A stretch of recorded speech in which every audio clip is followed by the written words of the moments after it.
টানাটানি কোন লজ্জা শরম আছে? আমার যোগ্যতা থাকতে হবে না? আমাকে রাজনীতি জানতে হবে না? আমাকে যদি আজকে বলে মিজানুর রহমান আজহারী আপনি অনেক কোয়ালিফাইড লোক, আপনি কালকেই দেশের প্রধানমন্ত্রী, আমি ওই জায়গায় বেহুশ। কারণ আমার নাই কোনো রাজনৈতিক জ্ঞান, নাই কোনো ডিপ্লোম্যাটিক জ্ঞান, নাই কোনো কূটনৈতিক জ্ঞান, এই কাজ আমার নয়।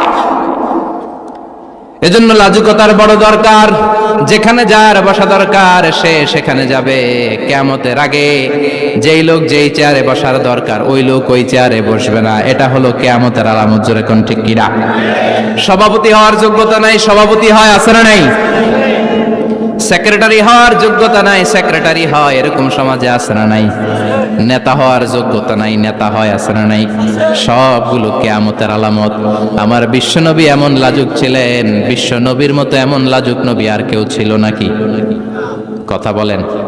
ওয়া কানা আসহাবুল মাইমানা, বিশ্বনবী ডানপন্থী ছিলেন। কি পন্থী? কি পন্থী? মুষ্টিবদ্ধ ডান হাতটাকে এরকম উপরের দিকে করেন আর চিৎকার করে বলেন বিশ্বনবী কোন পন্থী ছিল? আমরা কোন পন্থী? জান্নাতে কারা ঢুকবে? কোন বামপন্থীর স্থান জান্নাতের ভেতরে হবে? চিৎকার করে বলেন কোন নাস্তিক জান্নাতে ঢুকতে পারবে? এজন্য নবীদের মতো ডানপন্থী হতে হবে। যেরকম ঠিক কিনা? বিশ্বনবী সব ভালো কাজগুলো ডান দিক দিয়ে করতে পছন্দ করতেন। জামা পরলে ডান দিক দিয়ে, খাবার বিতরণ করলে ডান দিক দিয়ে, মুসাফা করা শুরু করলে ডান দিক দিয়ে, ডান দিক দিয়ে ভালো কাজ বিশ্বনবী পছন্দ করতেন। সুবহানাল্লাহ পড়েন। আসহাবুল মাইমানা, বিশ্বনবী মেহমানদারি করতে পছন্দ করতেন। আমরা করি তো? মেহমানদারি করান? মেহমান ঘরে আসলে ভালো লাগে? খারাপ লাগে কার কার দেখি?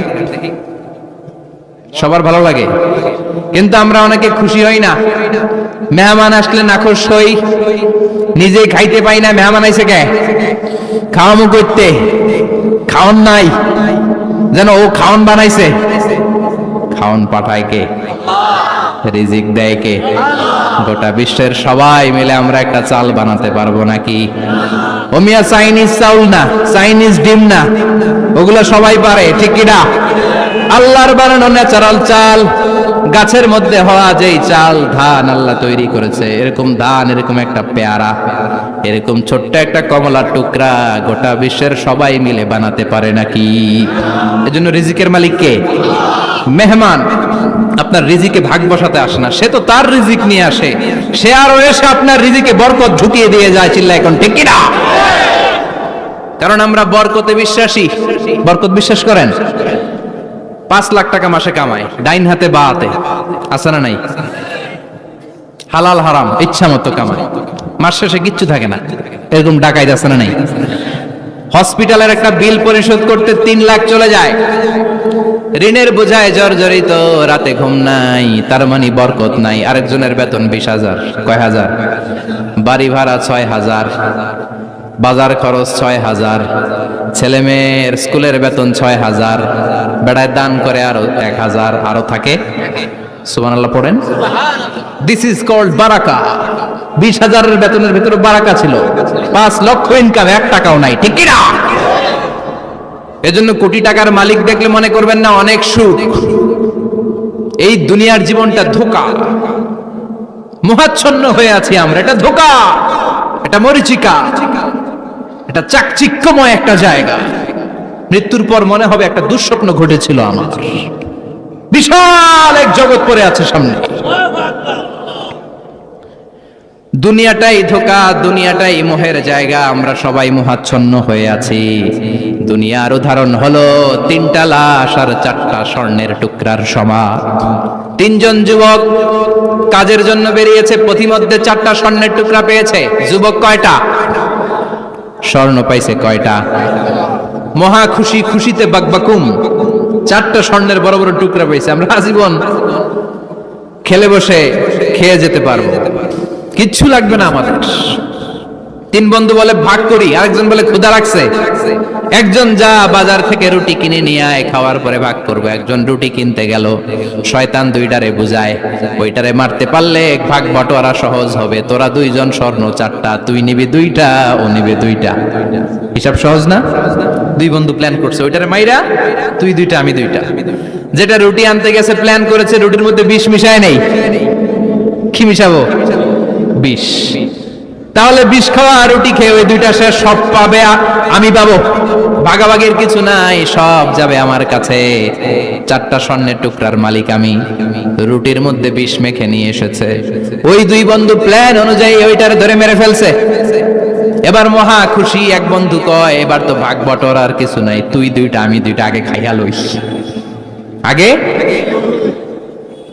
খাওয়ার পরে এই দুইটাও নাই। 3টা লাশ, 4টা স্বর্ণের টুকরা। এটাই তো দুনিয়ার জীবন, ঠিক কিনা? আসল জীবন কবর থেকে শুরু হবে, কোন ঠিক কিনা? একদিন মাটির ভেতরে হবে ঘরে মন আমার, কেন বাঁধো দালান ঘরে মন আমার, কেন বাঁধো দালান ঘর, ঠিক কিনা? দুনিয়ার জীবন আসল জীবন না, এটা মরিচিকা, এটা ধোঁকা, এটা মোহ, এটা শয়তানের চাকচিক্য। আসল জীবন কবরের জীবন। আসল জীবন সামনে পড়ে আছে, জন্য বরকতে বিশ্বাস করি আমরা, ঠিক কিনা? ল্যান্ড ক্রুজার দাপিয়ে বেড়ায়, বড় বড় টাওয়ারের মালিক, অনেক সম্পদের মালিক। এটা দেখেই মনে করবেন না অনেক সুখে আছে, ঘরে যেয়ে দেখেন কোনো সুখ নাই, ঠিক কিনা? সাধারণত টাকা যার বেশি দুঃখ তার বেশি, টাকা যার কম সুখ তার বেশি। সুবহানাল্লাহ পড়েন। আল কানাআতু মিনাল ইসলাম। এজন্য আমার শ্রমিক ভাইয়েরা, আপনাদের এক পা জান্নাতে এমনি ঢুকে আছে। নামাজ পড়বেন, মা বাবার খেদমত করবেন, ইসলামের নিয়মগুলো মানবেন, দ্বিতীয় পাটাও জান্নাতে ঢুকায় দিবে কে? আর যারা কোটি কোটি টাকার পাহাড় বানিয়েছে, ওদের হিসাবের ফিরিস্তি অনেক বড়। বিশাল বাড়ির মালিক, ল্যান্ড ক্রুজার চালায়, সাবরোলেট চালায়, পোরশে, ফারারে, ল্যাম্বরগিনি চালায়, আছে না নাই? ঘরে সুখ নাই, রাতে ঘুম নাই, টেনশন আর টেনশন। 4টা ট্যাবলেট খেয়ে আধা ঘন্টা ঘুমাতে পারে না, এরকম ধনী আছে না নাই? সব ধনীরা আবার এক পাল্লায় মাইপেন না। হালাল পন্থায় মাথার ঘাম পায়ে ফেলে যেই ধনী ব্যবসায়ীরা বড় লোক হয়েছে, ওদের ঘরে ঠিকই শান্তি আছে। তার মানে টাকা যার বেশি, অসুখ তার বেশি, কিচ্ছু খেতে পারে না। দেখবেন ধনীদের খাবারের ডায়েটে থাকে ভেজিটেবলস আইটেম, ঠিক কিনা? এমনি হজম হয় না, আবার ডাক্তারের কাছে গেলে বলে কিচ্ছু খাবেন না, খালি ঘাস খাবেন। কি খাবেন? মানে ভেজিটেবল খাবেন, সবজি খাবেন তো সুস্থ থাকবেন, আছে না নাই? ঘুম নাই, শান্তি নাই। এই যে কোম্পানিগঞ্জ বাজারের যারা কুলি মজুর শ্রমিক, এদের ঘুমে ঝামেলা আছে? কথা বলেন। ধনী পয়সাওয়ালা কোটিপতি, সে ঘুমের ট্যাবলেট খায়। ঘুমের জন্য যে ট্যাবলেট লাগে রিকশাওয়ালা ওইটাই জানে না, ঠিক কিনা? 1000 কোটি টাকার মালিক হলে বাড়ি কিনা যায়, গাড়ি কিনা যায়, সুখ কিনা যায় না। কোম্পানিগঞ্জ বাজারে সুখ বিক্রি হয় এমন দোকান আছে নাকি? কথা কন, একটাও নাই। কি করলেন আপনারা? সুখের দোকান দিতে পারলেন না। কি আজীব তামাশা! টাকা দিয়ে সুখ কিনা যায় না, গাড়ি কিনা যায়, বাড়ি কিনা যায়, কিন্তু সুখ নো ওয়ে, কেনা যায় না। টাকা হলে জাজিম কিনা যায়, বালিশ কিনা যায়, ঘুম কিনা যায় না। ঘুম কিনা যায়? ফার্মেসিতে ডাক্তারের কাছে যে যদি বলেন 2000 টাকার ঘুম দেন, দিবে? ডাক্তার কি বলবে? দূর মিয়া, আমারই ঘুম আসে না, তোমারে আমি ঘুম বিক্রি করুম। আচ্ছা না নাই?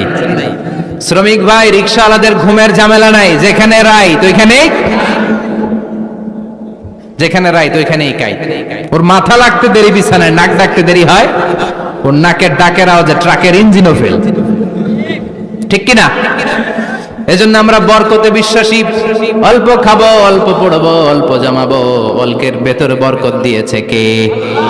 এজন্য মেহমান আসলে বিশ্বনবী খুশি হতেন, আমরাও মেহমান আসলে খুশি হব। রাজি আছি না নাই? সবাই রাজি? মেহমানদারি করাবেন তো? এরপরে বিশ্বনবী ইনসাফ করতেন। কি করতেন? ইনসাফ করতেন। বিচার করার সময় বিশ্বনবী ইনসাফ করতেন। গোটা বিশ্বকে ইনসাফ শিখিয়েছেন বিশ্বনবী। আমাদের দেশেও তো ইনসাফ হয় না? হাইকোর্টে, সুপ্রিম কোর্টে, গ্রাম্য সালিশে আছে, আছে। আহা, আহকামুল হাকিমিনের দরবারে সবগুলো বিচার আবার বসবে। চিল্লায় বলেন ঠিক কিনা? ও মিয়া, দুনিয়াতে বিচারপতি বিচারের রায় দেয়, ওই বিচারপতিরও বিচার আছে না নাই? সবচেয়ে বড় বিচারপতির নাম কি? বিশ্বনবী ইনসাফ করে গোটা বিশ্বকে দেখিয়ে গেলেন কেমন করে বিচার করতে হয়। বিশ্বনবীর কাছে কখনো বিচার আসলে বিশ্বনবী দুই পক্ষের কথা শুনে রায় দিতেন। পড়েন সুবহানাল্লাহ। সব সময় দুই পক্ষের কথা শুনে রায়। এখন কি দুই পক্ষকে সমান প্রিভিলেজ দেয়া হয়? কথা বলেন। কারণ কোরআন দিয়ে বিচার হয় না। কোরআন দিয়ে বিচার হোক আমরা চাই কি চাই না? আমার সংসদ ভবনের ভেতরে কোরআনের আইন দিয়ে সংসদ ভবন কায়েম হোক আমরা চাই কি চাই না?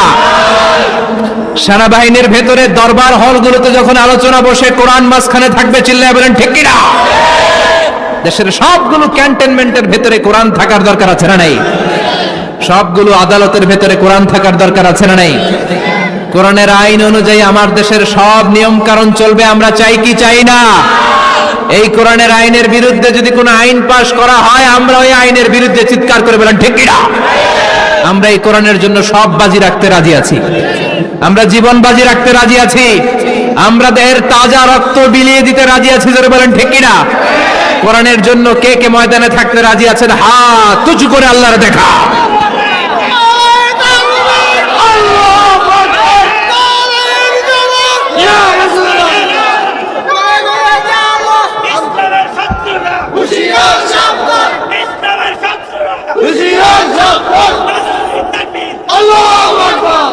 আল্লাহ কোরআনের জন্য যে ভালোবাসাটাকে তুমি কবুল করো।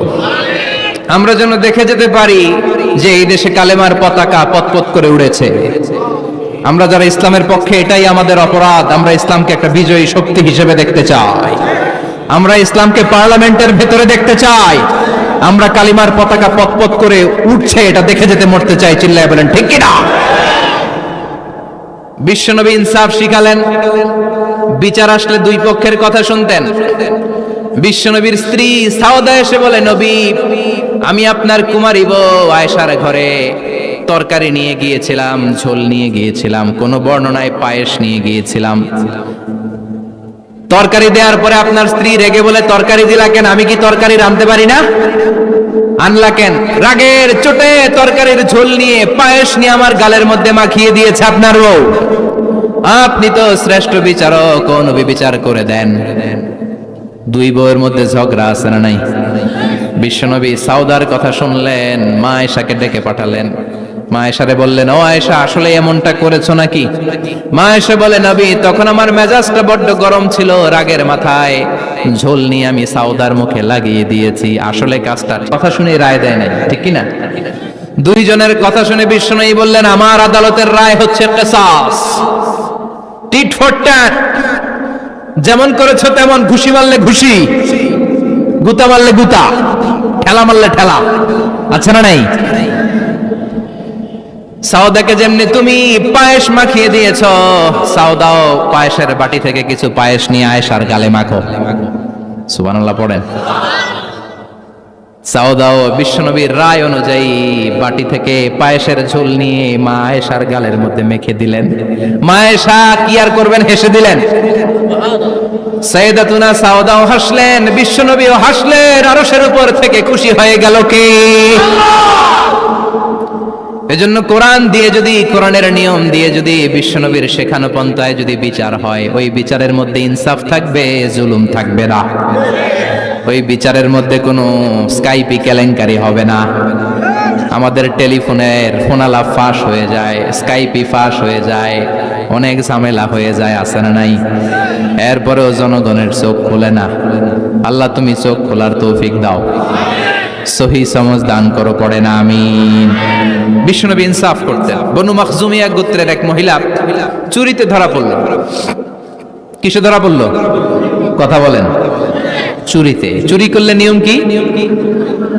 লাউ চুরি করলে, আম চুরি করলে, কলা চুরি করলে হাত কাটা যাবে না, এটা বড় চুরি। সুবহানাল্লাহ। ওমরে ফারুক বলেছেন, দুর্ভিক্ষের বছর কেউ যদি চুরি করে তার হাত কেটে দেয়া যাবে না, কারণ এটা অভাবের চুরি, এটা স্বভাবের চুরি না, ঠিক কি না?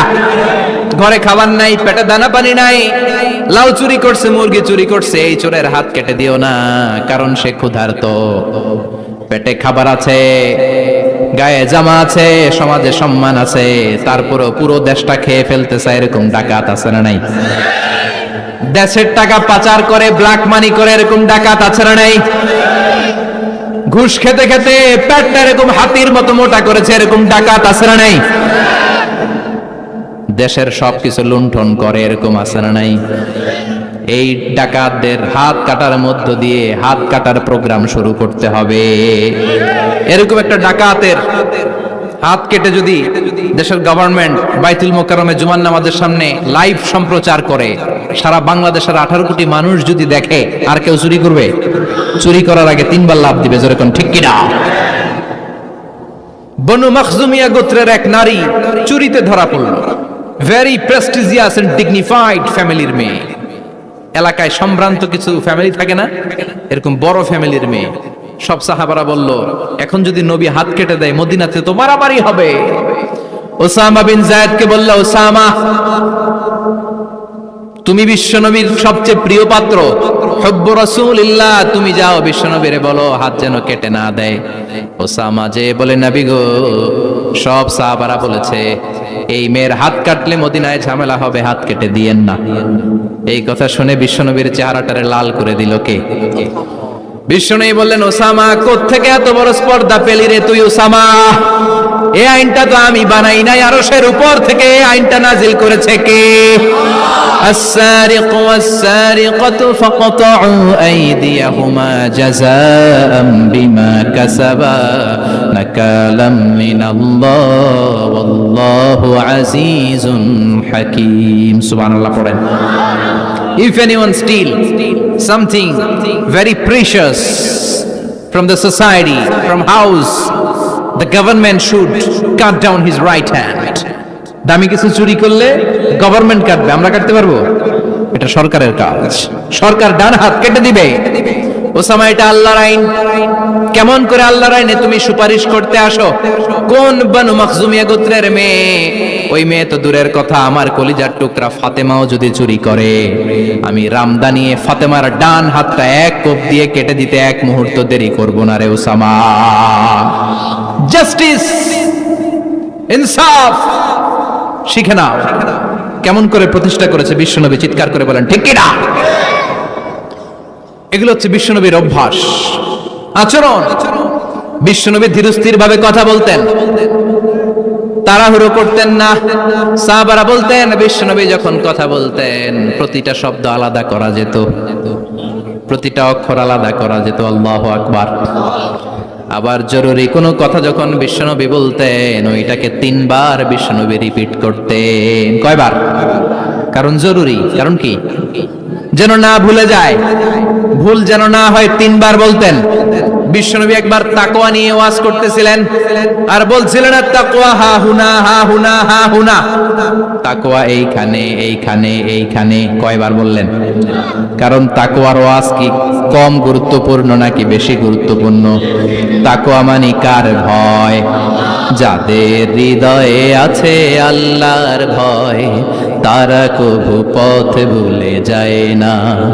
আল্লাহর প্রেম ছাড়া এই দুনিয়ায় কারো কাছে কোনো কিছু চায় না। ঠিক কি না? যাদের হৃদয়ে আছে আল্লাহর ভয়, তারা কবু পথ ভুলে যায় না। আল্লাহর প্রেম ছাড়া এই দুনিয়ায় কারো কাছে কোনো কিছু চায় না।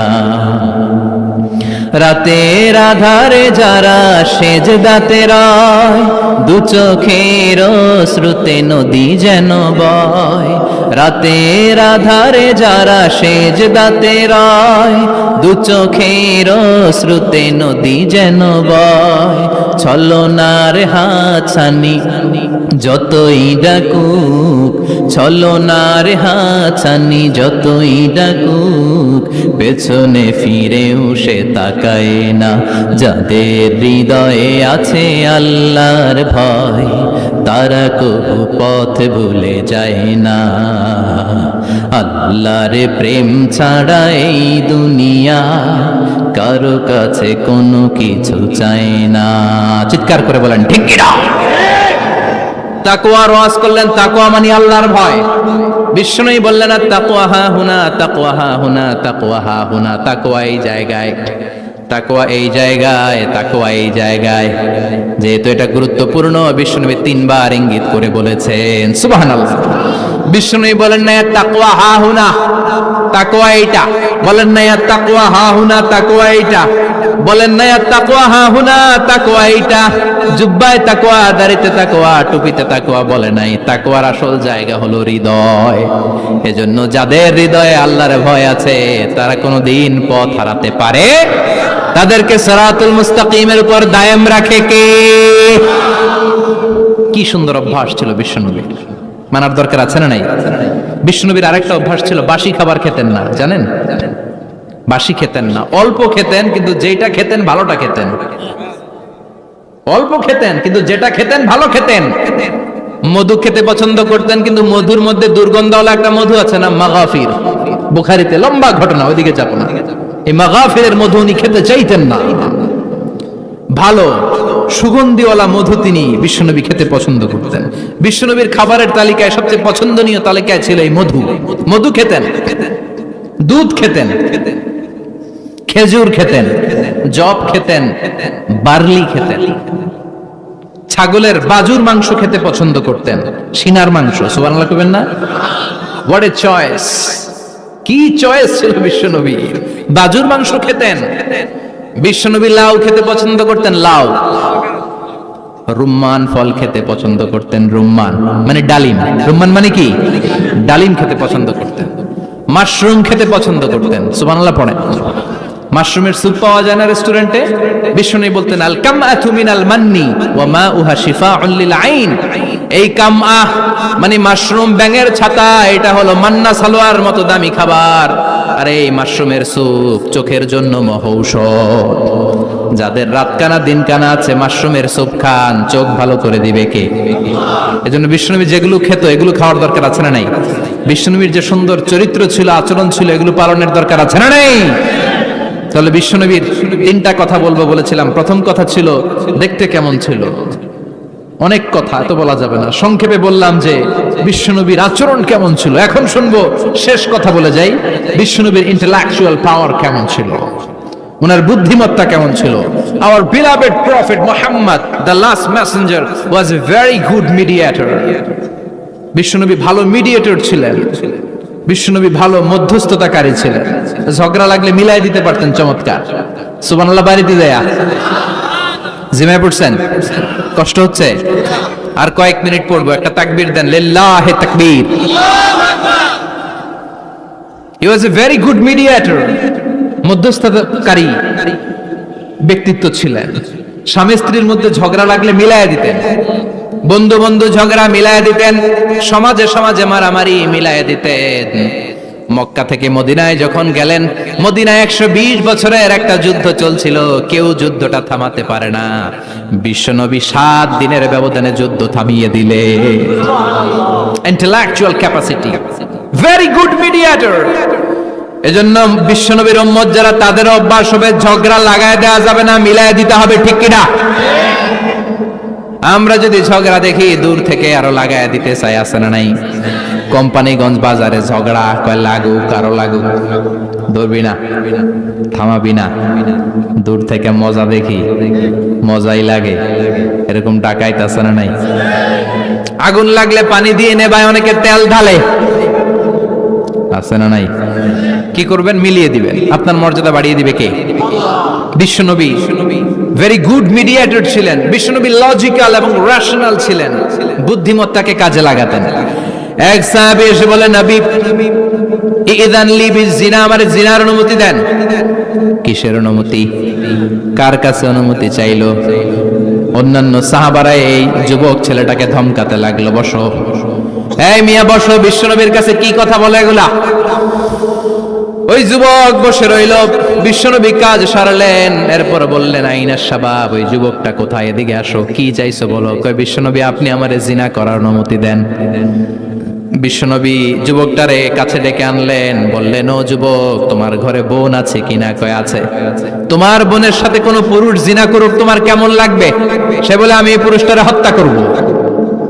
হত্যা করবা? ওকে, ডান। তোমার ঘরে মা আছে কিনা? আছে। তোমার মায়ের সাথে পরপুরুষ জিনা করবে, কেমন লাগবে? কয় আমি সাইজ করবো ওরে। তোমার ঘরে স্ত্রী আছে কিনা? আছে। তোমার স্ত্রীর সাথে যদি কেউ জিনা করে কেমন লাগবে? বলে আমি তারে ছাড়বো না। বিশ্বনবী বললেন, তাহলে যেই মহিলার সাথে তুমি জিনা করবা সেও তো কারো বোন, সেও তো কারো স্ত্রী, সেও তো কারো মা, ঠিক কিনা? সুবহানাল্লাহ, হোয়াট এন ইন্টেলেকচুয়াল ক্যাপাসিটি। যুবক বলে, তাই তো, এভাবে তো ভাবি নাই। আমি যার সাথে পাপ কর্ম করব সেও তো কারো বোন হবে, সেও তো কারো মা হবে, সেও তো কারো স্ত্রী হবে। ও নবী, আপনি আমারে মাফ করে দেন, আমার জন্য দোয়া করে দেন যেন তাকওয়ার উপর জীবন প্রতিষ্ঠা করতে পারি। লজিক্যালি জিনিসকে সলভ করার চেষ্টা করতেন। মুআয ইবনে জাবালকে বিশ্বনবী সাল্লাল্লাহু আলাইহি ওয়াসাল্লাম ইমাম বানিয়ে পাঠালেন। উনি ইমামতি করতে গেলেন এক মসজিদে। মাগরিবের সালাতে উনি লম্বা কেরাত ধরলেন। এশার নামাজ শুরু করলেন সূরা বাকারা দিয়ে, কোরআনের সবচেয়ে ছোট সূরা। হ্যাঁ, বড়? কত বড়? বিশাল বড়। এখন ওই এলাকার মুসল্লিরা ছিল কৃষক মুসল্লি। এক কৃষক মুসল্লি সাহাবী নামাজের পেছনে দাঁড়ালেন, দেখলেন বাকারা দিয়ে দৌড়ছে, কেরাত শেষ হয় না, আর দাঁড়িয়ে থাকতে পারে না, পায়ে ব্যথা করে, পিঠে ব্যথা করে। কিছুক্ষণ পর রেগে মেগে নামাজ ছেড়ে দিয়ে বারান্দায় নামাজ পড়ে বিশ্বনবীর কাছে বিচার দিতে গেলেন। যে বললেন, নবী এমন ইমাম পাঠাইছেন এশা পরে বাকারা দিয়া। বিশ্বনবীকে সর্বনাশ, মুআয তো ভেজাল লাগাই ফেলতেছে। ডেকে পাঠালেন, সহিহ বুখারীর বর্ণনা। বিশ্বনবী বললেন, মুআয, হোয়াট আর ইউ ডুইং দেয়ার?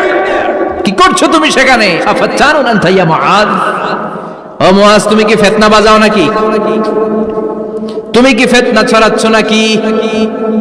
খেটে খাওয়া মানুষ, কৃষক মানুষ, মাঝারি সাইজের কত সুন্দর সূরা আছে, ওয়াদ-দুহা ওয়াল-লাইলি ইযা সাজা, আল কারিআতু মাল কারিআ, আসনা নাই, আলহাকুমুত তাকাসুর, আসনা নাই। এগুলো দিয়ে না পড়ে বড় বড় সূরা ধরলা কেন্দ্রে মুআয। আফাতানুন আনতা ইয়া মুআয, তোমারে কি আমি অ্যাপয়েন্টমেন্ট দিছি তুমি ফিতনা বাজাবা? খবরদার মুআয, ইয়াসসিরু ওয়ালা তুআসসিরু, ইসলামকে মানুষের কাছে সহজ করে উপস্থাপন করবা। বাশশিরু ওয়ালা তুনাফিরু, ইসলামকে এমন ভাবে উপস্থাপন করবা না যে তোমার কথা শুনে মানুষ দিন থেকে ভেগে ভেগে যায়। তাহলে এই দায়ভার ইসলামের নয়, এই দায়ভার বর্তাবে তোমার কাঁধের উপর। চিৎকার করে বলেন ঠিক কিনা? আমাদের মধ্যে অনেকে ইসলামকে অনেক কঠিন করে ফেলে, মানুষকে আশার বাণী শোনায় না। কই এমনে না পড়লে আপনার বাদ, আপনি বেদাত করছেন, আপনি শিরক করছেন, আপনার কিচ্ছু হবে না। যারে বলে কিচ্ছু হবে না, সে বলে আমার যেহেতু কিচ্ছু হবে না, তোর কথা শোনার আমার দরকার নাই। যে আমারে আশার বাণী শোনায় আমি তার কাছে যাই, ঠিক কিনা? এজন্য সহিহ ইসলাম আপনি প্রচার করবেন, but your approach should be very flexible. 100 বছর যেটা চালু আছে আপনি একদিনই উঠিয়ে দিতে পারবেন? It's not a logical approach. বিশ্বনবীর অ্যাপ্রোচ, বিশ্বনবীর রেশনাল ক্যাপাসিটি এমনটা ছিল না। সহজভাবে বুঝাবেন, আদ-দীনু ইউসরুন লা উসরা ফি, দিনটা হলো সহজ, দিনের মধ্যে কাঠিন্যতা নাই। সুবহানাল্লাহ, কি ক্যাপাসিটি! আমি যেমনি আপনাদেরকে নিয়ে বসে ওয়াজ করতেছি, বিশ্বনবী ওয়াজ করতেন, তবে সংক্ষিপ্ত ওয়াজ। আমরা আধা ঘন্টা করে যদি রাখতে চাই, হুজুর আরো আধা ঘন্টা করেন, তো আরো আধ ঘন্টা করে যদি শেষ করতে চাই, হুজুর আর 10 মিনিট করেন। হুজুর ওয়াজ অনেক টেস্ট লাগে, হুজুর নামাজ টেস্ট লাগে না। আচ্ছা না নাই? ওয়াজ ভাল লাগে, নামাজ ভাল লাগে না, কিন্তু বিশ্বনবীর ওয়াজ ছিল সংক্ষিপ্ত। আর বিশ্বনবী বলতেন, one of the minor sign before the day of judgement, your lecture will be longer, your সালাত উইল বি শর্টার। কিয়ামতের আগে তোমাদের লেকচার, ইসলামী লেকচার লম্বা হবে, নামাজ হয়ে যাবে সংক্ষিপ্ত। এই আলামত সমাজে আছে না নাই? বিশ্বনবী সংক্ষিপ্ত কথা বলতেন, আর ওনার বুদ্ধিবৃত্তিক ক্যাপাসিটি কাজে লাগিয়ে তিনি বুঝাতেন। হাত দিয়ে ইঙ্গিত করতেন, আঙ্গুলের বিভিন্ন ব্যবহার সমাজে আছে না নাই? এরকম করলে এটারা লাইক বলে না, এরকম করলে বলে ডিসলাইক। আবার ক্রিকেটে এরকম করলে কয় ছক্কা, আবার একটা উড়াইলে কয় তুই যা। একটা মানে কি? আবার বিজয় দেখায় কেমনে? কথা কন, ভিক্টরি। আছে না নাই? বিশ্বনবীও এটাকে মডার্ন টিচিং মেথডোলজি বলে। আধুনিক শিক্ষা পদ্ধতিতে এখন দেখবেন যে আগে ব্ল্যাক বোর্ডে লিখতো, এখন হোয়াইট বোর্ডে লিখে মার্কার দিয়ে। আগে বই থেকে বুঝাতো, এখন ভিজুয়ালাইজ করে। ভিডিও দেখিয়ে শেখানো হয়, ঠিক কি না? বিশ্বনবী এটা করতেন। বিশ্বনবী একবার কিয়ামতের ওয়াজ করছেন, দুইটা আঙ্গুলকে এরকম করে বললেন, আনা বুইসতু আনা ওয়াসসাআতু কাহাতাইন, এই দুইটা আঙ্গুল যেমনি কাছাকাছি, আমি এবং কিয়ামত এরকম কাছাকাছি নাজিল হয়েছি। আমি এবং কিয়ামত এরকম কাছাকাছি। বুইসতু আনা ওয়াসসাআতু কাহাতাইন। আবার বলতেন, আনা ওয়া কাফিলুল ইয়াতীমি কাহাতাইন, আমি এবং ইয়াতীমের রক্ষণাবেক্ষণকারী এই দুইজন জান্নাতে এরকম কাছাকাছি থাকবো। কোন সুবহানাল্লাহ। এরকম আঙ্গুল দিয়ে বিশ্বনবী বোঝাতে চাইতেন। আবার মাটির মধ্যে খেজুর গাছের ডালা দিয়ে লম্বা একটা দাগ টানলেন, ডানে বায়ে অনেকগুলো দাগ টানলেন। সাহাবারা বললেন, এটা কি? বিশ্বনবী বললেন, এই যে দাগটা দেখলা, এই দাগটার নাম হলো সিরাতুল মুস্তাকিম। চিল্লায় বলেন, এই দাগটার নাম কি? সিরাতুল মুস্তাকিম। আর ডানে বায়ে ছোট ছোট যে দাগগুলো দিলাম, এগুলো হলো সুবুলুশ শয়তান, শয়তানের রাস্তা। সিরাতুল মুস্তাকিমে উঠলে শয়তানের রাস্তা থেকে অনেক হাতছানি আছে না নাই? ডানে বায়ে তাকানো যাবে না। সিরাতুল মুস্তাকিমে যে তুমি উঠেছো, চলতে থাকে বা চলা শুরু হলো দুনিয়াতে, শেষ হয়ে যাবে জান্নাতে। বিশ্বনবী মাঝে মাঝে বুঝানোর জন্য প্রশ্ন করতেন, কারণ প্রশ্ন ছুড়ে দিলে মানুষের মধ্যে জানার আগ্রহ বাড়ে না কমে? কথা বলেন। আমি যদি একটা প্রশ্ন করি আর বললাম উত্তর দেন, কেউ পারতেছেন, একটু ঠেকা ঠেকা ভাব, ঠেকে যাচ্ছেন, তখন হুট করে উত্তরটা বললে এটার জীবনে ভুলবেন না, বলবেন? কারণ ওই যে ঠেকছেন, শিখছো কোথায়? ঠেকছি যেথায়, ঠিক কি না? বিশ্বনবী প্রশ্ন করতেন। বিশ্বনবীর এই প্রশ্নটা বলে শেষ করছি। বিশ্বনবী সাহাবাদের মাঝখানে ওয়াজ করতেছেন আর বলতেছেন, ইন্না মিনা শাজারি শাজারা লা ইয়াসকুতু ওয়ারাকুহা মাসালুহু কামাসালিল মুসলিম। বললেন, আমাদের এই ভূখণ্ডে এমন একটা গাছ আছে, যেই গাছের পাতা ঝরে না, এই গাছের দৃষ্টান্ত মুমিনের দৃষ্টান্তের মতো। বলো তো গাছটা কি? কে জানো? কেউ কথা কয় না। কি গাছ? কি গাছ? কেউ কথা কয় না, কেউ বলতে পারে না। কেউ বলে শাজারাতুল বাওয়াদি, ওই ক্যাকটাস গাছ, পাহাড়ি গাছ, ওই গাছ, সেই গাছ, কেউ বলতে পারে নাই। বিশ্বনবী বললেন, কেউ পারো নাই? সঠিকটা শুনে নাও, ইন্নাহা নাখলা, এটা খেজুর গাছ। সুবহানাল্লাহ পড়েন। সাহাবীরা ভাবছে এটা তো ঘরের পাশে আছে, এটা মনে কয় নাই। সব ঘরের চিপায় আরব দেশে খেজুর গাছ, সাহাবারা ভাবছে এটা তো ঘরের গাছ, এটা মনে হয় জিজ্ঞেস করে না, এজন্য দূরে দূরে চিন্তা করছে। কোন সুবহানাল্লাহ। সব সাহাবীরা বাড়িতে ফিরে গেলেন। ওমরে ফারুক, ওনার ছেলে আব্দুল্লাহ ইবনে ওমরও গেল। আব্দুল্লাহ বলে, আব্বা, বিষ্ণুনবী যে জিজ্ঞেস করেছিল, বলো তো কোন গাছের পাতা ঝরে না, যেই গাছের দৃষ্টান্ত মুমিনের দৃষ্টান্তের মতো? আপনারা কেউ পারেন নাই, আমি কিন্তু জানতাম এটা খেজুর গাছ। ওমরে ফারুক বললেন, বেটা কইলি না কেন? কইতে পারলে নবীর সামনে আমার কলিজাটা এত বড় হয়ে যেত। আমার কলিজার টুকরা ছেলে পেড়েছে, কেউ পারে নাই। আব্দুল্লাহ বলে, বাপ চাচা আপনারা কেউ পারেন না, আমি কই কেমনে? শরম লাগছে, শরম। সুবহানাল্লাহ কইবেন না? QA session, questioning answering session করে বিশ্বনবী সাহাবাদেরকে শিখাতে চাইতেন। এজন্য এ নবী এমন নবী যে নবীর পুরো জীবনের প্রতিটি ইঞ্চি ইঞ্চি জায়গাতে আমাদের জন্য শিক্ষা আছে না নাই? এই শিক্ষাগুলো গ্রহণ করতে রাজি আছেন তো? যা শুনলাম আমল করতে রাজি আছেন তো? বিশ্বনবীর জীবনী গ্রন্থ বেশি বেশি স্টাডি করতে রাজি আছেন ইনশাআল্লাহ? 2-4 জন কইছে খালি। সবাই রাজি আছেন তো ইনশাআল্লাহ? যাদের ঘরে বিশ্বনবীর কোনো জীবনী নাই, বাংলা অনেক জীবনী গ্রন্থ পাওয়া যায়। কোম্পানিগঞ্জের ইসলামী যে লাইব্রেরিগুলো আছে, সেখান থেকে বিশ্বনবীর জীবনী গ্রন্থ কালেক্ট করে পড়বেন। বিশ্বনবীর জীবনী হচ্ছে আমাদের জন্য মডেল, ঠিক কি না? এবং এই মডেল অনুযায়ী যদি আমাদের জীবনকে আমরা সাজাতে পারি, জান্নাতের দুয়ারগুলো আমাদের জন্য খোলা রাখবে কে? আল্লাহ আমাদের সবাইকে কথাগুলো বুঝার ও আমল করার তৌফিক দান করুক। আমরা পড়ি আমিন। অনেক দিনের সাধনা, জল্পনা কল্পনা, আপনার মোহরে নবুয়তে আমার ঠোঁটটা আমি লাগাবো। আপনার মোহরে নবুয়তের মধ্যে আমার ঠোঁটটা লাগিয়ে আমার ঠোঁটটারে আমি জাহান্নাম থেকে পরিত্রাণ করাবো। এজন্য প্ল্যান প্রোগ্রাম করে এতক্ষণ আপনার জামাটা খুলতে বলেছি। আপনার উপরে আমার কোনো হক নাই। আমার আব্বা মা, আমার সম্পদ, আমার জীবন আপনার জন্য কোরবান গো নবী। ওয়াকানা বাইনা কাতিফাইহি খাতামুন নবুওয়া, আর পিঠের মধ্যে কাজিররিল হাজালা, কবুতরের ডিমের মতো একটা মাহরুন নবুওয়া ছিল। উনি যে শেষ নবী, উনি যে প্রফেট, দ্য লাস্ট মেসেঞ্জার, এটা প্রমাণ আল্লাহ সিল মেরা দিছে। বাম দিকের কাঁধে, ডান দিকে না। কোন দিকে? সাহাবারা যারা এটা দেখেছেন তারা বলেছেন যে আমরা দেখেছি এর মধ্যে কিছু চুলও ছিল, একটু লালচে ছিল, একটু উঁচু ছিল। একদিন বিশ্বনবী বললেন, বান্দার কোনো হক আল্লাহ কোনোদিন ছেড়ে দেয় না। আল্লাহর হক আল্লাহ মাফ করে, বান্দার হকের মাফ নাই। যদিও আমি নবী, আমার উপর যদি কোনো হক থাকে বলো, আমি দিয়ে দেব। কোন সাহাবী দাঁড়ায় না, এক সাহাবী দাঁড়িয়ে বলল, নবী, যুদ্ধের ময়দানে চাবুক চালানোর সময়, লাঠি চালানোর সময় এক কাফেরকে মারতে যে আপনার লাঠির বাড়ি আমার পিঠের মধ্যে পড়েছে। আপনি যেহেতু এই কিসাসটা আদায় করতে চান, আপনার পিঠে আমি লাঠির বাড়ি মেরে এটারে শোধবোধ করে দিতে চাই।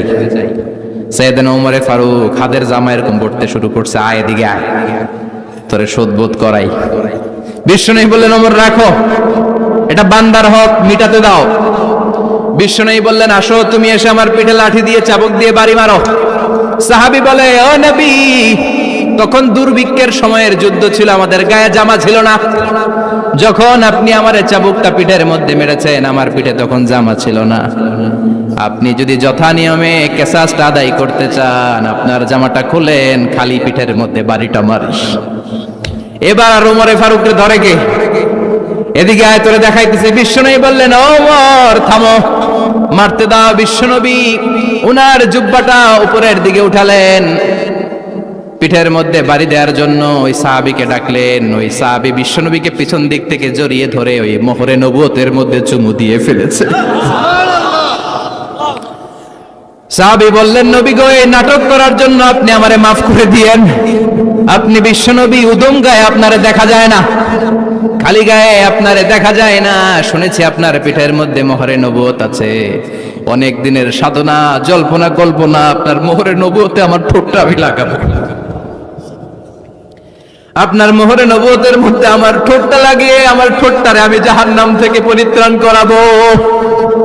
এজন্য প্ল্যান প্রোগ্রাম করে এতক্ষণ আপনার জামাটা খুলতে বলেছি।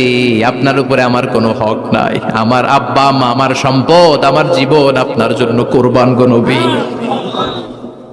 বিশ্বনবীর পিঠে বাম দিকে খাতামুন নবুয়া ছিল, মাহরে নবুয়া। কোন বর্ণনা এসেছে উনি এই মাহরে নবুয়া দিয়ে পিছন দিকে দেখতেন। বিশ্বনবী যখন নামাজ পড়তেন উনি বলতেন, ইস্তাকিমু ওয়া'তাদিলু ইয়ারহামুকুমুল্লাহ, কাতার সোজা করো, ফাঁকা জায়গা বন্ধ করে দাও। কারণ আমি সামনে যেমনি দেখি, পেছনেও তেমনি দেখি। অনেকে বলেন বিশ্বনবী পেছনে দেখতেন এই মাহরে নবুয়তের জায়গাটা দিয়ে। এটা ছিল বিশ্বনবীর behind CC camera, behind close circuit camera. আল্লাহু আকবার। বিশ্বনবী ছাড়া কোন নবীর পিঠে এরকম মাহরে নবুয়া ছিল নাকি? কথা বলেন। এজন্য ওই নবীরে গালি দিলে সহ্য হয়? কথা বলেন, সহ্য হয়? আবিয়াদুল ইবতাইন, বগল ছিল শুভ্র সাদা। আমাদের বগল কি সাদা? দুর্গন্ধ, কুৎসিত, কালো, তাই না? বিশ্বনবীরটা কালো? কথা কোন? শুভ্র সাদা। আমরা দোয়া করি এভাবে। বিশ্বনবী মাঝে মাঝে দোয়া করতে করতে বৃষ্টির জন্য যখন দোয়া চাইতেন, আরাফার ময়দানে যখন দোয়া চাইতেন, দোয়া করতে করতে হাতটারে উপরের দিকে করতেন। সবাই এরকম হাত তোলেন, সবাই হাত তোলে। বিশ্বনবী মাঝে মাঝে আবেগের চোটে এইখান থেকে হাতটা এই জায়গায় নিয়ে যেতেন। সুবহানাল্লাহ। বিশ্বনবী যখন হাত আবেগের চোটে উপরের দিকে উঠাতেন, বিশ্বনবীর বগল দেখা যেত। সাহাবারা বলতেন, হাত্তা ইউরা বায়াদু ইবতাইহি, এই সুযোগে আমরা দেখতাম ওনার বগলটা ধবধবে সাদা, কোনো দাগ ছিল না। মুস্তাওয়াল জাবিন, প্রশস্ত ললাট ছিল। আসাম্মুল আনফ, খাড়া নাক ছিল। বিশ্বনবীর নাক কিন্তু বোচা ছিল না, এরকম চ্যাপটা নাকরে আপনারা কোম্পানিগঞ্জে কি বলেন? চাকমা? কি নাক? হ্যাঁ, বুসা, নাক বুসা বা বোচা। বিশ্বনবীর নাক এই চাকমা স্টাইলে নাক ছিল না, খাড়া ছিল, খাড়া নাক ছিল। সুবহানাল্লাহ পড়া। মুফাল্লিজুল আসনান, দাঁতগুলো ছিল পরিপাটি। বিশ্বনবীর দাঁতের দিকে তাকালে, বিশ্বনবীর হাসির দিকে তাকালে মনে হতো হাসিতে যেন মুক্তা ঝরে। বিশ্বনবী দেখতে কেমন ছিল আন্দাজ পাচ্ছেন না মোটামুটি? এই চমৎকার দেহটা নিয়ে যখন আয়নার সামনে দাঁড়াতেন, বিশ্বনবী জোস জোস পোজ দিতেন না। এখনকার ছেলেপেলেরা বলে আয়নার সামনে দাঁড়াইয়া দেই জোস জোস পোজ, আচ্ছা না নাই? বিশ্বনবী জোস জোস পোজ দিতেন না? বিশ্বনবী আয়নার সামনে দাঁড়িয়ে বলতেন, আল্লাহুম্মা হাসানতা খালকি ফাহসিন খুলুকি। ও আল্লাহ, আমার চেহারাটা যেমনি আপনি সুন্দর বানিয়েছেন, আমার হৃদয়টারেও সুন্দর করে দেন। What a attitude, what an attitude! কি অ্যাটিটিউড ছিল উনার! আমরা আয়নার সামনে সেজে পড়ে দাঁড়ালে চুলকে সাইজ করি, পাং করি, স্টাইল করে ডিজাইন করি। বিশ্বনবী সুন্দর চেহারাটা নিয়ে যখন আয়নার সামনে দাঁড়াতেন বলতেন, আল্লাহ, আমার চেহারাটা যেমনি সাদা, হৃদয়টারও সাদা করে দেন। কিছু মানুষ আছে চেহারা সাদা, হৃদয় কালো, আছে না নাই? কিছু মানুষ আছে চেহারাটা কুচকুচে কালো, অন্তরটা সাদা, এমন মানুষও আছে না নাই? বিশ্বনবীর ভেতরও সাদা, বাহিরও সাদা। সুবহানাল্লাহ। আর এই সুন্দর সাদা দেহ নিয়ে আয়নায় দাঁড়িয়ে পড়তেন, আল্লাহ, চেহারা যেমনি সুন্দর, চরিত্রটাও সুন্দর করে দেয়। এজন্য আয়নার সামনে দাঁড়িয়ে এই দোয়ার দরকার আছে না নাই? পড়তে রাজি আছেন? মনে থাকবে না মাহফিল শেষ ভুলে যাবেন?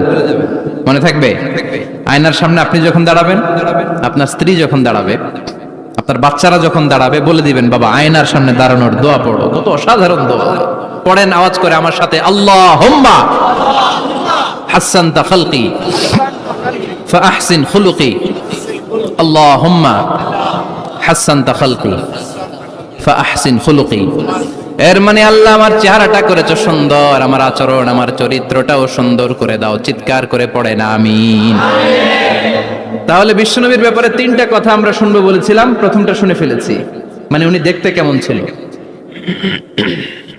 উনি দেখতে কেমন ছিল, এর মধ্যে আমাদের আমলের কিছু নাই, শুধু বর্ণনা করা আর শোনা আর বিশ্বনবীকে ভালোবাসা, ঠিক কিনা? কারণ উনার না খাড়া, আমার তো খাড়া নাও হইতে পারে। উনি সুন্দর, আমি তো শ্যামলা হইতে পারি, কারণ এটা আল্লাহর দেয়া পরীক্ষা, ঠিক কিনা? দ্বিতীয় পয়েন্ট থেকে আমাদের আমল শুরু। দ্বিতীয় পয়েন্ট ছিল বিশ্বনবীর আচরণগত বৈশিষ্ট্য। আমার নবীর বিহেভিয়ার কেমন ছিল, কন্ডাক্ট সিস্টেম কেমন ছিল, ম্যানার কেমন ছিল, মানুষের সাথে কমিউনিকেশনটা কেমন ছিল, ব্যবহারিক জীবনটা কেমন ছিল, এগুলো আমল করার দরকার আছে না নাই? কষ্ট হচ্ছে? কষ্ট হচ্ছে? মনোযোগ আছে তো? মনোযোগ আছে না গেছে? আমরা এবার শুনবো বিশ্বনবীর আচরণ কেমন ছিল। বিশ্বনবী যখন রাস্তা দিয়ে হাঁটতেন, ইয়ামশি হাউনান, বিনয়ের সাথে হাঁটতেন। ইয়ামশি হাউনান, রহমানের বান্দারাও বিনয়ের সাথে রাস্তা দিয়ে হাঁটে, ঠিক কিনা? وعباد الرحمن الذين يمشون على الأرض هونا وإذا خاطبهم الجاهلون قالوا سلاما।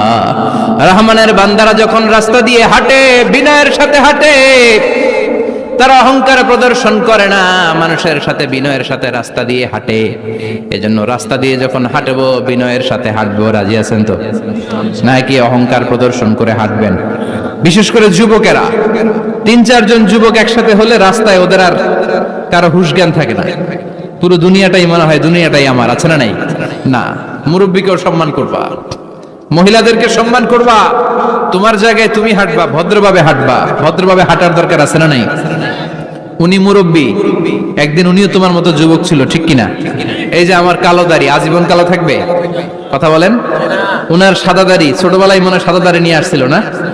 হ্যাঁ, উনিও একদিন তাগড়া যুবক ছিল, উনিও কোম্পানিগঞ্জ বাজারে দাঁড়ালে লোকজন তাকিয়ে থাকতো, ঠিক কিনা?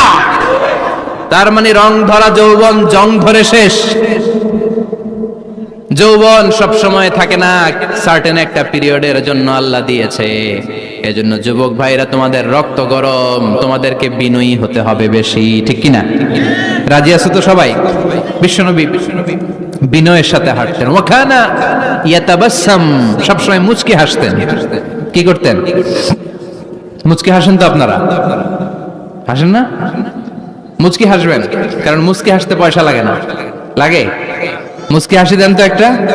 এই যে সবার এখন মুচকি হাসি, পয়সা লাগছে? কথা কম। তাবাসসুমুকা ফি ওয়াজহি আখিকা সাদাকা, you would smile to your brother, it's a charity. তুমি তোমার ভাইয়ের দিকে তাকিয়ে যে মুচকি হাসবে, এত সদকা দেওয়ার সওয়াব হয়ে যাবে। বিশ্বনবী সব সময় মুচকি হাসতেন। হাসি 3 ধরনের, তাবাসসুম, দিহক, কাহকাহা। কাহকাহা মানে অট্ট হাসি, আলিফ লাইলার দত্তরা যেমন হাসি দেয়, ওই হাসি। এটা নামাজের মধ্যে কেউ দিলে নামাজও শেষ, ওযুও। আর দেখে হালকা আওয়াজে হাসি, সামান্য দাঁত দেখা যায়, মাঝে মাঝে বিশ্বনবী মজা করে এরকম হাসি দিতেন, কিন্তু সব সময় বিশ্বনবীর ঠোঁটের মধ্যে মুচকি হাসি লেগেই থাকতো। তাহলে আমরা বিনয়ের সাথে হাঁটবো, নাম্বার 1। নাম্বার 2, সবসময় মুচকি হাসবো। রাজি আছেন? ঘরে যেই স্ত্রীকে একটা মুচকি হাসি দিবেন, আজকে রাতেই দিবেন, যেই একটা মুচকি হাসি। রাজি আছেন? হ্যাঁ, ভালোবাসা বাড়াই দিবে কে? কথা কয় না। ভালোবাসার কথা আসলে আওয়াজ কমে যায়। ভালোবাসার কথাও কোরআনে আছে না নাই? আল্লাহু আকবার। আল্লাহ দাম্পত্য জীবনের ভালোবাসা তুমি বাড়িয়ে দাও। ইযা ইলতাফাতা ইলতাফাতা জামিআন। এই দুই একজন ওঠা বসা করতেছে কেন? ওঠা বসা করা যাবে না, বসেন। আর অল্প কয়েক মিনিট কথা বলবো। এখানে তো অনেক বিশৃঙ্খল, আমি তো বলতেছি না কিছু, অনেক বিশৃঙ্খল হয়ে গেছে মাহফিলটা। ওঠা বসা করা যাবে না, বসেন। 2-4 মিনিট কথা বলে আমরা একসাথে বিদায় নিব, কারণ এই মাহফিলগুলোর একটা সৌন্দর্য আছে। আপনি ওঠা বসা করলে সৌন্দর্যটা নষ্ট হয়। আপনি কি মনে করছেন শুধু এই মিডিয়া কর্মীরাই ভিডিও করে, ফেরেশতাদের ভিডিও নাই? ওয়া কুল্লা শাইইন আহসাইনাহু ফি ইমামিম মুবিন। ফেরেশতাদের ভিডিও ক্যামেরার নাম ইমামুম মুবিন। সুবহানাল্লাহ পড়েন। এই ইমামুম মুবিন নামক ক্যামকর্ডার, এটা দিয়ে তারা রেকর্ড করে নিয়ে যায়। এজন্য ওঠা বসা করলে এটা সুন্দর লাগবে। কথা বলেন। আর উঠবেন কেউ? আর কয়েক মিনিট কথা বলবো, আমরা কেউ উঠবো না ইনশাআল্লাহ। পড়েন। ইযা ইলতাফাতা ইলতাফাতা জামিআন। বিশ্বনবীর যদি ডানে বায়ে কোথাও তাকানোর দরকার হতো, উনি আর চোখে তাকাতেন না। অনেকে এইভাবে বসে আছে, ডানে এমনে তাকায়, এমনে আছে না নাই? এইভাবে এমনে তাকায়, আছে না নাই? এইভাবে তাকানো যাবে না। বিশ্বনবী ডানে তাকানোর দরকার হলে ইলতাফাতা জামিআন, অ্যাবাউট টার্ন, ঘুরে যেতেন, ঘুরে এইভাবে তাকাতেন। আবার বায়ে তাকানোর দরকার হলে বুকটা নিয়ে, শরীরটা নিয়ে ঘুরে যেতেন, এইভাবে তাকাতেন। সুবহানাল্লাহ পড়বেন না? আর চোখে তাকানো কি ভালো স্বভাব? বিশ্বনবী ইযা ইলতাফাতা ইলতাফাতা জামিআন, যেদিকে তাকাবেন ওদিকে ফুললি মনোনিবেশ করতেন, তারপরে তাকাতেন। সুবহানাল্লাহ পড়েন। ওয়া কানা মুস্তাহিয়ান, লাজুক ছিলেন, বেশ লাজুক। এখন সমাজে লাজুকতা নাই, লাজ শরম আমরা হারাতে বসেছি, ঠিক কি না? বিশ্বনবী আসাদ্দু হায়াআন মিনাল আযরা ফি খিদ্রিহা, যেই মেয়েদের বিয়ে হয় নাই, এমন ভার্জিন নারী, কুমারী নারী যারা পর্দার ভেতরে অনেক লাজুক হয়ে বসে থাকে, বিশ্বনবী পর্দার আড়ালের ওই কুমারী নারীদের চাইতেও বেশি লাজুক ছিলেন। এত লাজুক ছিলেন, এত লাজুক ছিলেন, লজ্জা পেলে চেহারাটা বিশ্বনবীর লাল হয়ে যেত। ছোট্টবেলায় হালিমাতুস সাদিয়ার বাড়িতে যখন দুধ খেতে গিয়েছিলেন, বিশ্বনবীর দুধমা হালিমাতুস সাদিয়া বলে, এই কুরাইশি মুহাম্মদ ছেলেটাকে কখনো কাঁদতে দেখি নাই। ক্ষুধা লাগলেও কাঁদে না, ব্যথা পেলেও কাঁদে না, শুধু লজ্জাস্থানের জায়গা থেকে কাপড়টা একটু সরে গেলে ছোট্ট মুহাম্মদ চিৎকার দিয়ে ওঠে। কি বুঝে সে? ক্ষুধা লাগলেও কাঁদতো না, ব্যথা পেলেও কাঁদতো না, লজ্জাস্থানের জায়গা থেকে কাপড় সরে গেলে বিশ্বনবী চিৎকার দিয়ে উঠতেন। সুবহানাল্লাহ পড়েন। এজন্য লজ্জা শরমের দরকার আছে না নাই? ইযা লাম তাস্তাহি ফাসনা মা শি'তা। যদি লজ্জা শরম না থাকে, যা মন চায় তাই করতে পারো। এটা আমাদের বাংলাদেশে ব্যাপক। লাজ শরম কিচ্ছু নাই, যে যেটার যোগ্য না সে সেইটা করতে যায়, ঠিক কি না? এই যে হিরো আলমের মনোনয়ন নিয়ে টানাটানি, কোন লজ্জা শরম আছে? আমার যোগ্যতা থাকতে হবে না? আমাকে রাজনীতি জানতে হবে না? আমাকে যদি আজকে বলে মিজানুর রহমান আজহারী আপনি অনেক কোয়ালিফাইড লোক, আপনি কালকেই দেশের প্রধানমন্ত্রী, আমি ওই জায়গায় বেহুশ, কারণ আমার নাই কোনো রাজনৈতিক জ্ঞান, নাই কোনো ডিপ্লোম্যাটিক জ্ঞান, নাই কোনো কূটনৈতিক জ্ঞান, এই কাজ আমার নয়। এজন্য লাজুকতার বড় দরকার। যেখানে যার বসা দরকার সে সেখানে যাবে। কিয়ামতের আগে যেই লোক যেই চেয়ারে বসার দরকার ওই লোক ওই চেয়ারে বসবে না। এটা হলো কিয়ামতের আলামত। জোরে কোন ঠিক কিনা? সভাপতি হওয়ার যোগ্যতা নাই, সভাপতি হয়, আছে না নাই? সেক্রেটারি হওয়ার যোগ্যতা নাই, সেক্রেটারি হয়, এরকম সমাজে আছে না নাই? নেতা হওয়ার যোগ্যতা নাই, নেতা হয়, আছে না নাই? সবগুলো কিয়ামতের আলামত। আমার বিশ্বনবী এমন লাজুক ছিলেন, বিশ্বনবীর মতো এমন লাজুক নবী আর কেউ ছিল নাকি? কথা বলেন। ওয়া কানা আসহাবুল মাইমানা, বিশ্বনবী ডানপন্থী ছিলেন। কি পন্থী? কি পন্থী?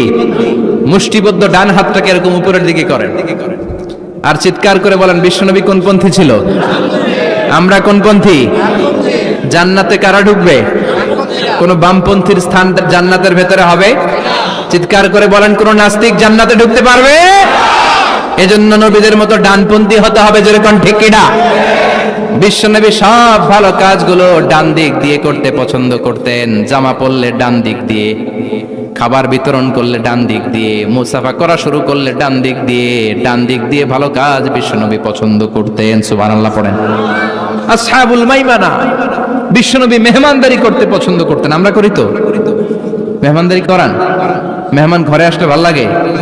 খারাপ লাগে কার কার দেখি? সবার ভালো লাগে, কিন্তু আমরা অনেকে খুশি হই না। মেহমান আসলে নাখোশ হই, নিজে খাইতে পাই না। মেহমান আইছে কে?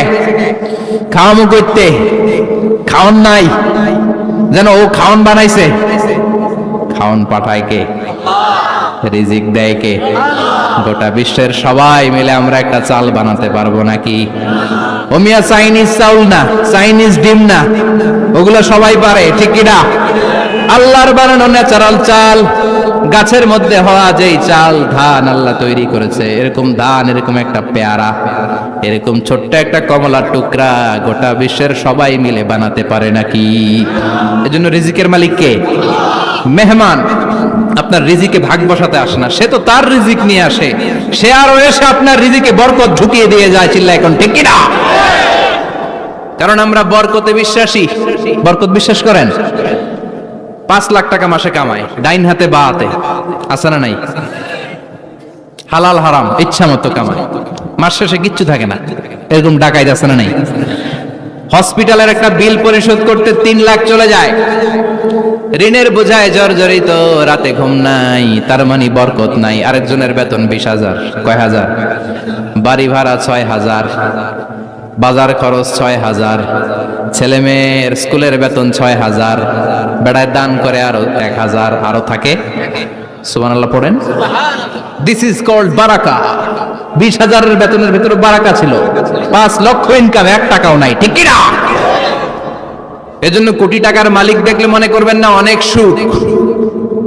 এই দুনিয়ার জীবনটা ধোঁকা, মোহাচ্ছন্ন হয়ে আছি আমরা। এটা ধোঁকা, এটা মরিচিকা, এটা চাকচিক্যময় একটা জায়গা। মৃত্যুর পর মনে হবে একটা দুঃস্বপ্ন ঘটেছিল আমার, বিশাল এক জগৎ পড়ে আছে সামনে। দুনিয়াটাই ধোঁকা, দুনিয়াটাই মোহের জায়গা, আমরা সবাই মোহাচ্ছন্ন হয়ে আছি। দুনিয়ার উদাহরণ হলো 3টা লাশ আর 4টা স্বর্ণের টুকরার সমান। 3 জন যুবক কাজের জন্য বেরিয়েছে, পথিমধ্যে 4টা স্বর্ণের টুকরা পেয়েছে। যুবক কয়টা? স্বর্ণ পাইছে কয়টা? মহা খুশি, খুশিতে বাকবাকুম, 4টা স্বর্ণের বড় বড় টুকরা পেয়েছে। আমরা আজীবন খেলে বসে খেয়ে যেতে পারবো, কিচ্ছু লাগবে না আমাদের। 3 বন্ধু বলে ভাগ করি, আরেকজন বলে ক্ষুধা লাগছে, একজন যা বাজার থেকে রুটি কিনে নিয়ে আয়, খাওয়ার পরে ভাগ করবো। একজন রুটি কিনতে গেল, শয়তান 2টারে বুঝায়, ওইটারে মারতে পারলে ভাগ বটোয়ারা সহজ হবে। তোরা 2 জন স্বর্ণ 4টা, তুই নিবি 2টা, ও নিবে 2টা। হিসাব সহজ না? 2 বন্ধু প্ল্যান করছে, ওইটারে মাইরা তুই 2টা, আমি 2টা। যেটা রুটি আনতে গেছে প্ল্যান করেছে, রুটির মধ্যে বিষ মিশায় নেই। কি মিশাবো? বিষ। তাহলে বিষ খাওয়া আর রুটি খেয়ে ওই 2টা শেষ, সব পাবে আমি পাবো, ভাগাভাগির কিছু নাই, সব যাবে আমার কাছে। 4টা স্বর্ণের টুকরার মালিক আমি। রুটির মধ্যে বিষ মেখে নিয়ে এসেছে, ওই 2 বন্ধু প্ল্যান অনুযায়ী ওইটারে ধরে মেরে ফেলছে। এবার মহা খুশি। এক বন্ধু কয়, এবার তো ভাগ বটর আর কিছু নাই, তুই 2টা, আমি 2টা, আগে খাইয়া লইস। আগে খাওয়ার পরে এই 2টাও নাই।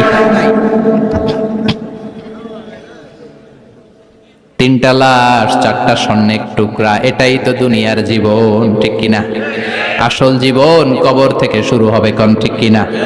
একদিন মাটির ভেতরে হবে ঘরে মন আমার, কেন বাঁধো দালান ঘরে মন আমার, কেন বাঁধো দালান ঘর, ঠিক কিনা? দুনিয়ার জীবন আসল জীবন না, এটা মরিচিকা, এটা ধোঁকা, এটা মোহ, এটা শয়তানের চাকচিক্য। আসল জীবন কবরের জীবন, আসল জীবন সামনে পড়ে আছে, জন্য বরকতে বিশ্বাস করি আমরা, ঠিক কিনা? ল্যান্ড ক্রুজার দাপিয়ে বেড়ায়, বড় বড় টাওয়ারের মালিক, অনেক সম্পদের মালিক। এটা দেখেই মনে করবেন না অনেক সুখে আছে, ঘরে যেয়ে দেখেন কোনো সুখ নাই। ঠিক কিনা? সাধারণত টাকা যার বেশি দুঃখ তার বেশি, টাকা যার কম সুখ তার বেশি। সুবহানাল্লাহ পড়েন। আল কানাআতু মিনাল ইসলাম। এজন্য আমার শ্রমিক ভাইয়েরা, আপনাদের এক পা জান্নাতে এমনি ঢুকে আছে। নামাজ পড়বেন, মা বাবার খেদমত করবেন, ইসলামের নিয়মগুলো মানবেন, দ্বিতীয় পাটাও জান্নাতে ঢুকায় দিবে কে? আর যারা কোটি কোটি টাকার পাহাড় বানিয়েছে, ওদের হিসাবের ফিরিস্তি অনেক বড়। বিশাল বাড়ির মালিক, ল্যান্ড ক্রুজার চালায়, সাবরোলেট চালায়, পোরশে, ফারারে, ল্যাম্বরগিনি চালায়, আছে না নাই? ঘরে সুখ নাই, রাতে ঘুম নাই, টেনশন আর টেনশন, 4টা ট্যাবলেট খেয়ে আধা ঘন্টা ঘুমাতে পারে না, এরকম ধনী আছে না নাই? সব ধনীরা আবার এক পাল্লায় মাইপেন না। হালাল পন্থায় মাথার ঘাম পায়ে ফেলে যেই ধনী ব্যবসায়ীরা বড় লোক হয়েছে, ওদের ঘরে ঠিকই শান্তি আছে। তার মানে টাকা যার বেশি, অসুখ তার বেশি, কিচ্ছু খেতে পারে না। দেখবেন ধনীদের খাবারের ডায়েটে থাকে ভেজিটেবলস আইটেম, ঠিক কিনা? এমনি হজম হয় না, আবার ডাক্তারের কাছে গেলে বলে কিচ্ছু খাবেন না, খালি ঘাস খাবেন। কি খাবেন? মানে ভেজিটেবল খাবেন, সবজি খাবেন তো সুস্থ থাকবেন, আছে না নাই? ঘুম নাই, শান্তি নাই। এই যে কোম্পানিগঞ্জ বাজারের যারা কুলি মজুর শ্রমিক, এদের ঘুমে ঝামেলা আছে? কথা বলেন। ধনী পয়সাওয়ালা কোটিপতি, সে ঘুমের ট্যাবলেট খায়, ঘুমের জন্য যে ট্যাবলেট লাগে রিকশাওয়ালা ওইটাই জানে না, ঠিক কিনা? 1000 কোটি টাকার মালিক হলে বাড়ি কিনা যায়, গাড়ি কিনা যায়, সুখ কিনা যায় না। কোম্পানিগঞ্জ বাজারে সুখ বিক্রি হয় এমন দোকান আছে নাকি?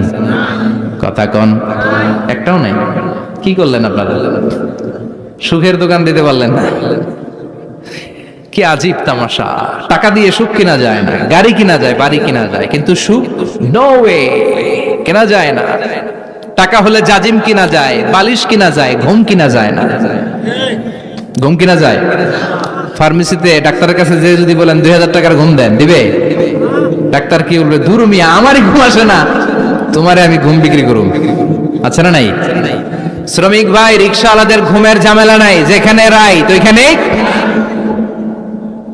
যেখানে রাই তো ওইখানেই কাই। ওর মাথা লাগতে দেরি বিছানায়, নাক ডাকতে দেরি হয়, ওর নাকের ডাকের আওয়াজে ট্রাকের ইঞ্জিনও ফেল, ঠিক কিনা? এজন্য আমরা বরকতে বিশ্বাসী। অল্প খাবো, অল্প পড়বো, অল্প জমাবো, অল্পের ভেতর বরকত দিয়েছে কে? এজন্য মেহমান আসলে বিশ্বনবী খুশি হতেন, আমরাও মেহমান আসলে খুশি হব। রাজি আছি না নাই? সবাই রাজি? মেহমানদারি করাবেন তো? এরপরে বিশ্বনবী ইনসাফ করতেন। কি করতেন? ইনসাফ করতেন। বিচার করার সময় বিশ্বনবী ইনসাফ করতেন। গোটা বিশ্বকে ইনসাফ শিখিয়েছেন বিশ্বনবী। আমাদের দেশেও তো ইনসাফ হয় না? হাইকোর্টে, সুপ্রিম কোর্টে, গ্রাম্য সালিশে আছে, আছে। আহা, আহকামুল হাকিমিনের দরবারে সবগুলো বিচার আবার বসবে। চিল্লায় বলেন ঠিক কিনা? অমিয়া দুনিয়াতে বিচারপতি বিচারের রায় দেয়, ওই বিচারপতিরও বিচার আছে না নাই? সবচেয়ে বড় বিচারপতির নাম কি? বিশ্বনবী ইনসাফ করে গোটা বিশ্বকে দেখিয়ে গেলেন কেমন করে বিচার করতে হয়। বিশ্বনবীর কাছে কখনো বিচার আসলে বিশ্বনবী দুই পক্ষের কথা শুনে রায় দিতেন। পড়েন সুবহানাল্লাহ। সব সময় দুই পক্ষের কথা শুনে রায়। এখন কি দুই পক্ষকে সমান প্রিভিলেজ দেয়া হয়? কথা বলেন। কারণ কোরআন দিয়ে বিচার হয় না। কোরআন দিয়ে বিচার হোক আমরা চাই কি চাই না? আমার সংসদ ভবনের ভেতরে কোরআনের আইন দিয়ে সংসদ ভবন কায়েম হোক আমরা চাই কি চাই না? সেনাবাহিনীর ভেতরে দরবার হলগুলোতে যখন আলোচনা বসে কোরআন মাঝখানে থাকবে, চিল্লায় বলেন ঠিক কিনা? দেশের সবগুলো ক্যান্টনমেন্টের ভেতরে কোরআন থাকার দরকার আছে না নাই? সবগুলো আদালতের ভেতরে কোরআন থাকার দরকার আছে না নাই? কোরআনের আইনের বিরুদ্ধে যদি কোনো আইন পাশ করা হয়, আমরা ওই আইনের বিরুদ্ধে চিৎকার করে বলেন ঠিক কিনা? আমরা এই কোরআনের জন্য সব বাজি রাখতে রাজি আছি। আমরা জীবন বাজি রাখতে রাজি আছি।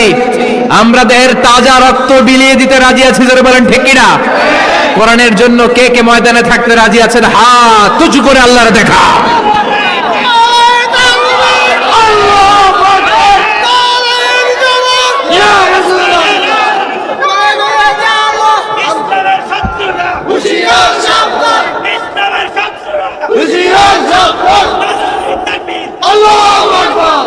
আল্লাহ কোরআনের জন্য যে ভালোবাসাটাকে তুমি কবুল করো, আমরা যেন দেখে যেতে পারি যে এই দেশে কালেমার পতাকা পতপত করে উড়েছে।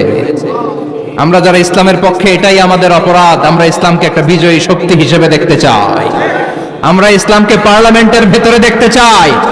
আমরা কালিমার পতাকা পতপত করে উঠছে এটা দেখে যেতে মরতে চাই। চিল্লায় বলেন ঠিক কিনা? বিশ্বনবী ইনসাফ শিখালেন। বিচার আসলে দুই পক্ষের কথা শুনতেন।